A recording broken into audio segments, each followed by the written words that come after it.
माननीय श्रीमती प्रियंका चतुर्वेदी जी, 3 मिनट। जी सर, आपका मैं आभार व्यक्त करना चाहूँगी। सबसे पहले तो मैं श्रेया यादव जी, तानिया सोनी जी और निविन दालविन जी के परिवार को अपनी संवेदनाएं व्यक्त करना चाहूँगी।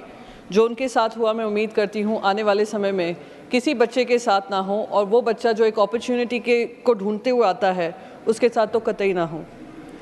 सर, मैंने जब ये अखबार आज पढ़ रही थी, उसी फ्रंट पेज पे 22 साल के युवा हैं हरियाणा के रवि माउन, उनके बारे में भी पढ़ा। वो फ्रंट पेज पे ही है इसी अखबार के, जिनकी मौत हो गई रशिया के वॉर में लड़ाई लड़ते लड़ते। 22 साल के वो भी युवा हैं, वो भी अपॉर्चुनिटी, एक लैक ऑफ अपॉर्चुनिटी जो देश में हो रही है, जिसके चलते एक युवा को मजबूर होना पड़ रहा है कि रशिया यूक्रेन वॉर में भागीदारी लें और वहाँ पे अपनी जान गंवा बैठे हैं। हरियाणा के हैं, पूर्व मुख्यमंत्री यहाँ पे बैठे हैं।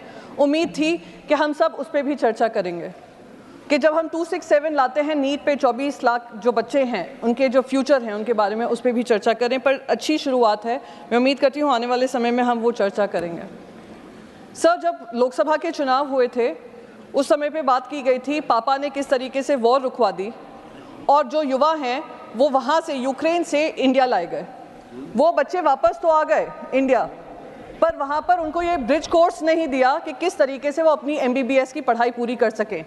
इतना उनको मजबूर कर दिया कि वो वापस यूक्रेन गए अपनी पढ़ाई कंप्लीट करने के लिए। और ये दूसरे युवा हैं हरियाणा के, अगर आप पढ़ेंगे उनके बारे में, उनके परिवार ने अपनी लैंड बेच दी इस उम्मीद में कि वो जो लैंड का पैसा आएगा वो एजेंट को पे करेंगे और वो जाकर दूसरे देश में जाकर वो कमाई करेंगे। पर उनको बरगला कर उनको रशिया में उनकी आर्मी में डाल दिया गया। ऐसे बहुत अनगिनत युवा हैं, अनगिनत युवा जिनकी मौतें हो गई हमें पता ही नहीं है।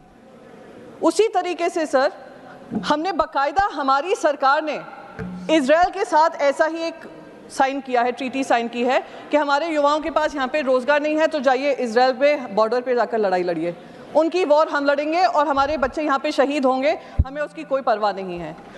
इसका रूट कॉज एक ही है सर, 9.2% अनएम्प्लॉयमेंट। जो युवा उम्मीद करता है कि उनको आर्मी में भर्ती मिलेगी, उनको अग्निवीर दे दिया जाता है। जो युवा उम्मीद करता है उनको रोजगार मिलेंगे, उनको अप्रेंटिसशिप प्रोग्राम दे दिया जाता है।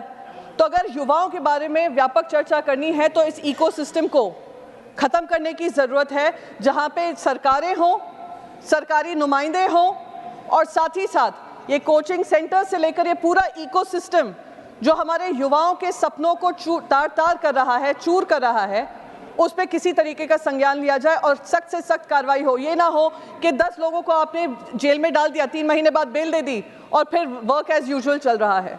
तो इस पे गंभीर, मैं मानती हूँ, चर्चा होनी चाहिए और रेगुलेशन जो सब मांग कर रहे हैं उस रेगुलेशन पे भी ध्यान देना चाहिए। आपका बहुत बहुत आभार। Thank you.